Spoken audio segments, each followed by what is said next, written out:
A new manager installed at Public Works in hopes of turning around the fortunes of the financially strapped corporation.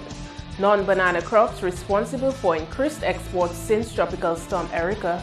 Plus, one government official believes the Petro Casa has ushered in a new paradigm in constructing safe but affordable homes. I'm Wed2ndDec2k15News of the Channel 5 News. Details after this.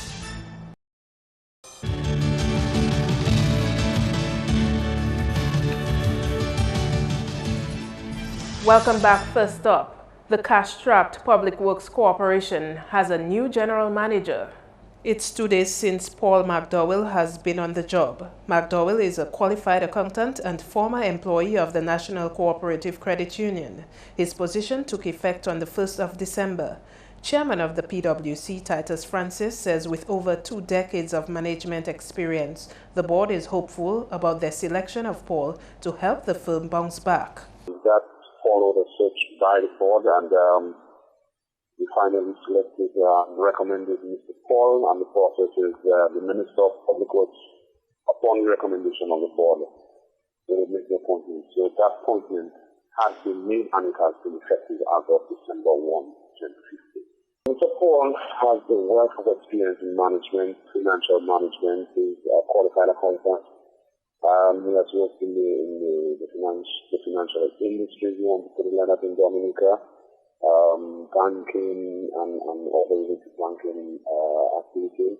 Paul takes over from Edward Labassiere, who acted in the post for some 2 years. Francis says he will continue to work at the corporation while commending him for holding the fort under the circumstances. What we need is somebody who understands management, the concepts, the principles of management. They have a team, a management team that has the technical expertise that will continue to drive the focus of the corporation. Management of PwC continues to struggle to pay employees' salaries. The corporation has a number of challenges, and most of them surrounded around the fact that projects have not been forthcoming to the corporation. Yes, we have not paid employees salary for the last 3 months. We have some fortnight payments outstanding for our limited employees. But we are putting a work program together. The way we put it is that we are ready for business, and we are currently seeking to engage the Ministry of Public Works with a view to getting some projects off the ground in the next couple of weeks, so that we can begin to see some light at the end of the tunnel for the employees. We move to Grand Bay now, where the first 9 structures being built for residents of Jubic displaced by Tropical Storm Erica are beginning to take shape. The goal is to build 50 houses in the first instance, and coordinator of the Resettlement Program says he is satisfied with the level of progress. We chose to start on the more difficult section of the actual plot. We are pretty satisfied that within the next few days we will have most of the structures down here in a full state of completion.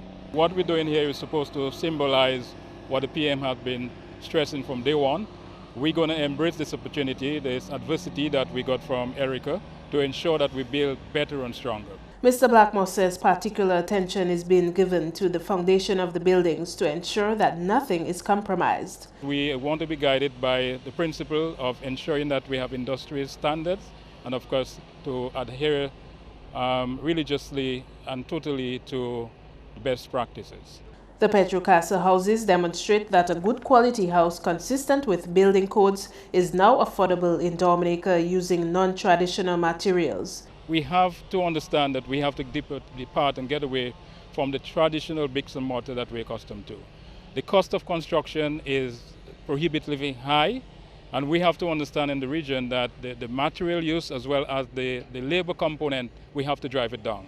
The situation where we have that the typical house will take the average house owner or land owner or homeowner 4 to 6 months to construct. I mean, it really has to be something of the past. The Petro Casa houses were developed through the collaboration of Mexico and the university in Japan.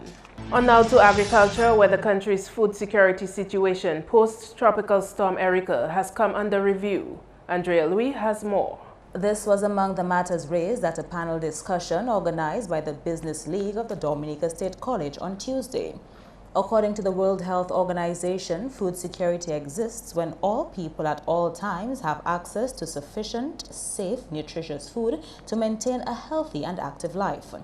Following Tropical Storm Erica, food, primarily in the form of canned goods, was brought into the country to help in the relief effort. And there's a good reason for that, because a lot of those products, most of them are non-perishables. So you have a lot of the canned stuff, the sardines, the tunas, the corned beef. These are things that, we do not produce in Dominica, but we import. Some persons believe that we need to be what we call self-sufficient. We need to produce, and sometimes you hear the argument that we need to produce what we eat and eat what we grow. The deficiency that we have in terms of our food security is a lot of the protein items that we consume, a lot of that is imported. We have to make that deliberate move to be able to produce more of the protein items that we consume. Dominica's economy also felt the impact of the influx of relief items into the country. Dexia's manager says the donation of rice and sugar to the company had also influenced the sales of those two commodities. So when it affects your sales, it will affect other things, it will affect other bottom line. And so the same thing that I'm saying for Dexia and for the water companies, the same thing applies to the private sector, because we receive a lot of canned goods, of the sardines and the corned beef and whatever, and tuna, and all of that is given for free. So when those are given to consumers, they will not buy anything until what they have has been consumed. So that is creating some problem in terms of the economy. One, the government doesn't collect the VAT and collect the duties on it, and two, it affects consumption. The topic for the discussion was Dominica and the economics of Tropical Storm Erica, understanding the macroeconomic impact of disaster relief on economic growth. Andrea Louis, Channel 5 News. In more news, a regional political science educator has recognized that Caribbean heads will need to reconcile any differences to accomplish regional unity. Andrea Louis reports. Barbadian Dr. Wed2ndDec2k15News, a political science lecturer at UWI, was the featured speaker at the annual Dame Eugenia Child Memorial Lecture. She was speaking on the topic, Unleashing the Spirit of Overcoming.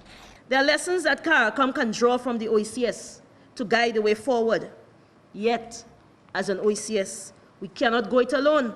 OECS unity is wrapped up in a wider CARICOM unity and yet wider Pan-Caribbean unity.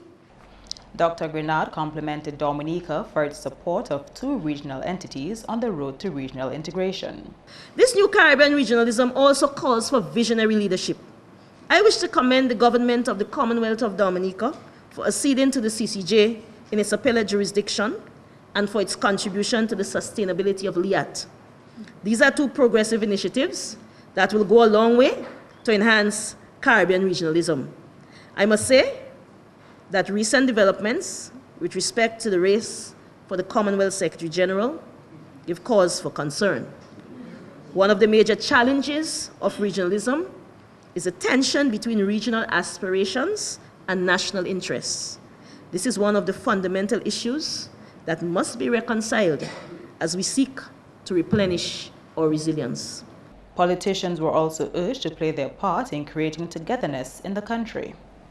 I was quite heartened as I listened to Prime Minister Skerritt's address to the nation on Friday, August 28, 2015, after the passage of Tropical Storm Erica, where he invited all 21 parliamentary representatives to join him in the process of what he called reconciliation for reconstruction.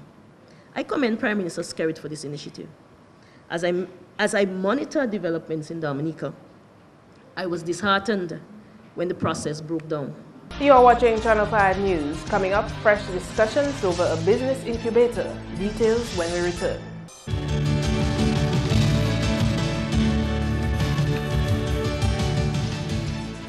Thanks for staying with us. Seasonal crops of avocados, citrus fruits, and ginger have intensified agricultural exports since Tropical Storm Erica.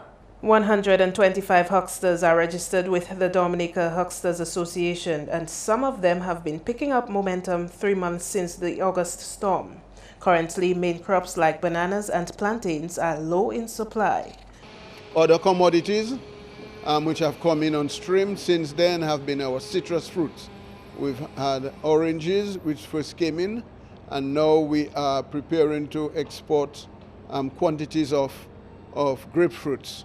So because of that, exports have gone up and tend to be going up because of the fact that these seasonal commodities have come in. Avocados have come in, citrus has also come in.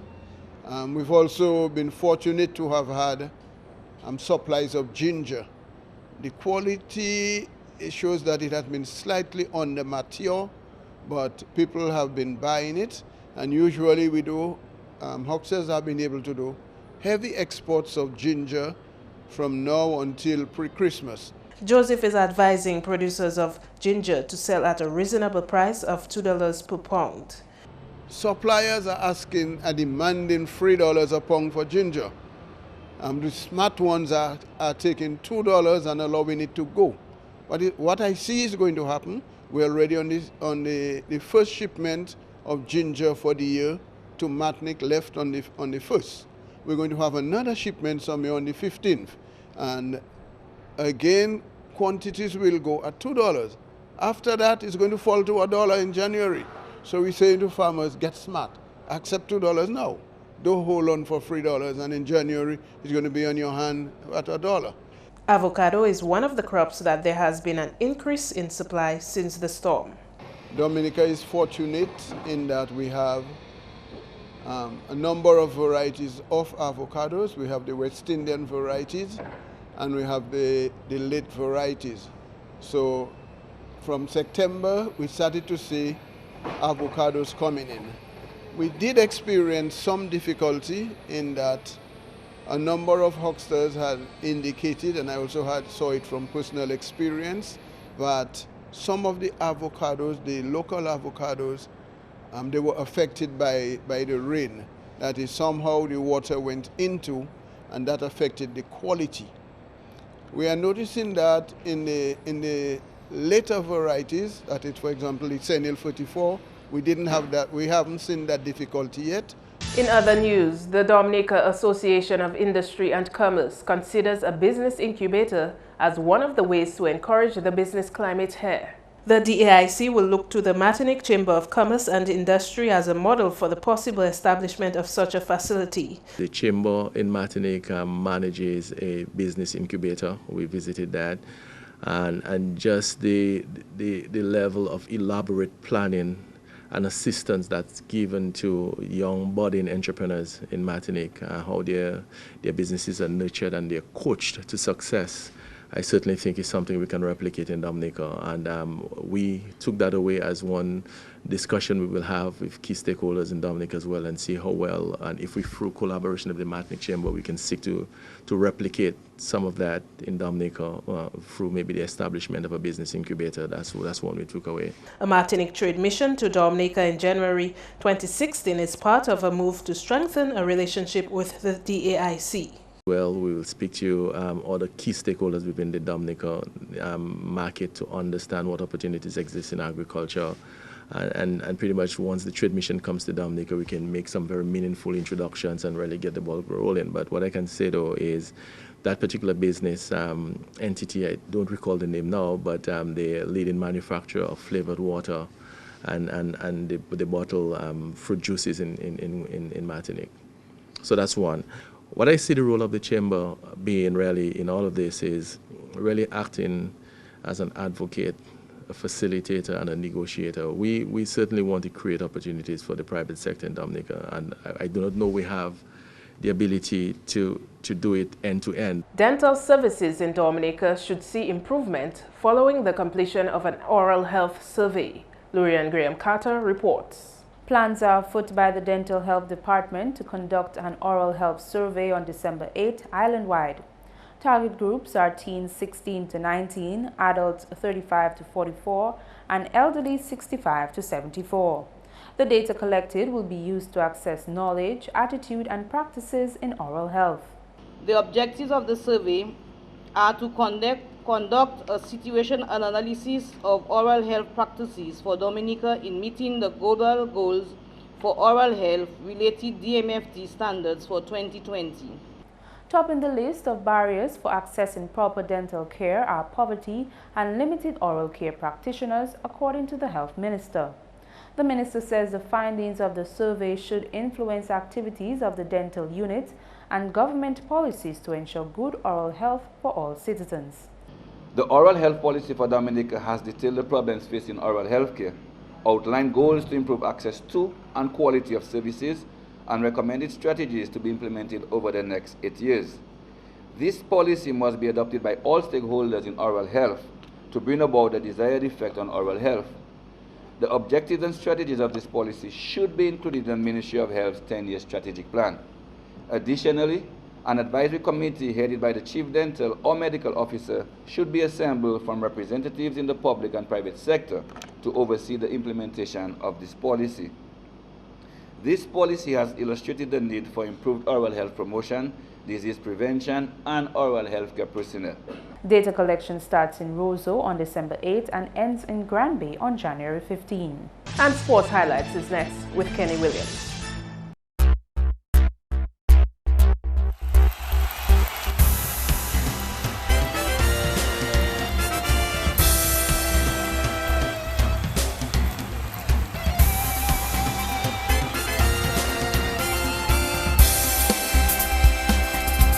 First up in sports, Darren Bravo top scored with 46 to help West Indies reach 156 for 6 before rain interruptions halted day one of the tour between the Windies and Cricket Australia 11.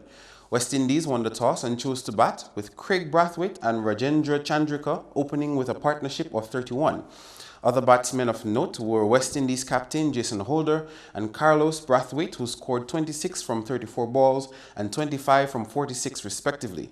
Australia's Simon Malenko and James Bazley took 2 wickets each, while Ryan Lees and Cameron Boyce picked up 1 each.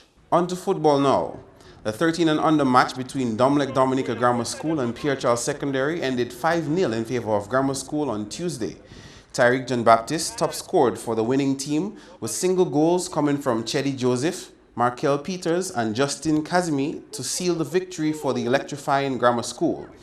Still in the under-13 category, Goodwill Secondary defeated Portsmouth Secondary 1-0 on Tuesday. The lone goal differentiator came off the boot of Jefferson Toussaint. In some more football, Thursday's edition of the DFA Division 1 League kicks off with 2 doubleheaders. Here is Gerald George with more. MV Maxano Bombers will take on Itassi United at the Benjamin Park at 5 p.m, while in a doubleheader at the Pori playing field, Petro Caribbean Point Michelle will do battle with All Saints at 5 p.m, to be followed by Gawley Dream Team versus Kupchis Barbershop Bath Estate at 7 p.m. And finally, a 19-goal difference made it clear that Portsmouth Secondary meant business when the team hammered St. John's Academy in the under-16 class on Tuesday. Selina Langley scored 19 from 22 attempts, Danitha George 5 from 6, and Darnisha Langley 2 from 3 for PSS. St. John's scorers were Patrice Roberts, who put 5 through the hoop, and Crystal Farrell, who scored 2 goals. The scores at full time were Portsmouth Secondary 26 and St. John's Academy 7. That's all the time we have for sports. I am Kenny Williams. Join us again next time.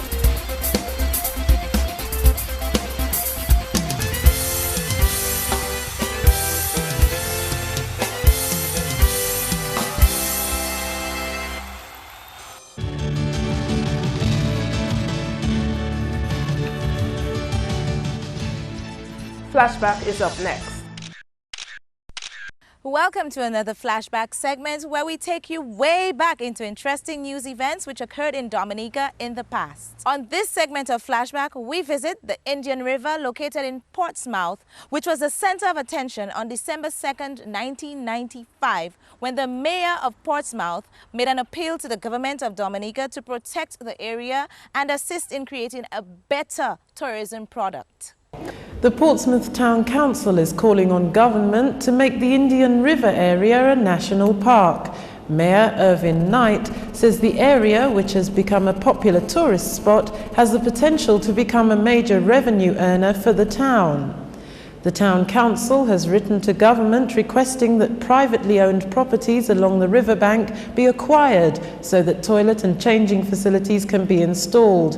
And Mr. Knight says that national park status will afford the area the protection that it needs. It's quite a long while we have been talking about it, and it has been discussed on different levels, different PSAs, the head of NCOR, people from World Wildlife Fund, there have been workshops, people from PERDGA, and there are voices in all different sectors of the society and of the country as a whole calling that this area should be highlighted more. We feel that if it is left to private hands to do what they will, one day we may not have an Indian River. The Indian River may dry up if people cut up the lands to do other forms of development. Also, the mouth of the river is a sanctuary for our West Coast marine life. All the fish that the fishermen catch with their nets and so on along the West Coast all come to spawn right at the mouth of this river. So we could affect the fauna and flora, we could affect the ecology, we could affect a growing opportunity for tourist dollars if this is left by chance. So we'll call to the government of Dominica, and I know they will react positively. Let us get away to make this place a national park. Let the Portsmouth Council manage it. Let PERDGA be recognized as the people who make the bread there, and let us market the Indian River. Today, I stand within the main structure which is utilized to welcome and entertain visitors to the Indian River. The river is now protected by forestry and is considered an ecotourism site, which is governed by the same laws as a national park. Therefore, no motorized boats are allowed up the river. The flora and fauna cannot be removed on site, and visitors and tour operators must adhere to the rules and regulations set by the authorities while on the water. Another great initiative to protect Dominica that has brought a positive outcome for the future.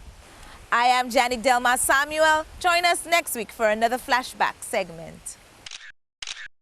Your weather report is next. Good evening to you viewers, and welcome to tonight's weather broadcast. A high-pressure system is becoming the dominant feature across the northern portion of the chain, resulting in drier conditions. Meanwhile, the surface trough continued to affect the islands to the south of the chain. Today's visible satellite imagery showed a reduction in low-level clouds across Dominica. Mostly cloudy skies during this morning gave way to fair to partly cloudy skies by afternoon.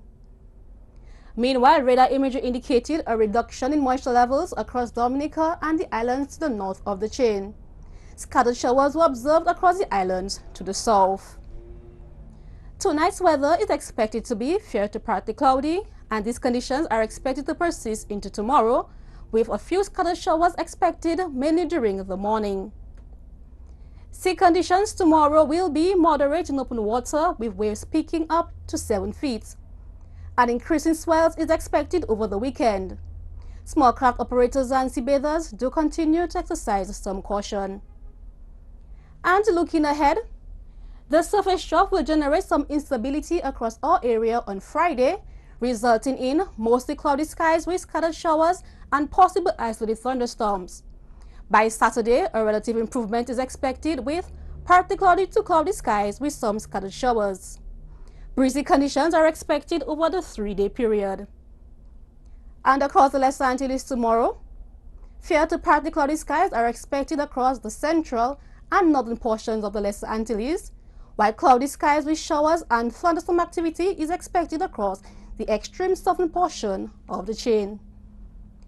And on the international scene tomorrow, partly cloudy skies are expected in New York. There's a chance of thunderstorm activity in Miami and Caracas, overcast skies in London and clear skies in Beijing.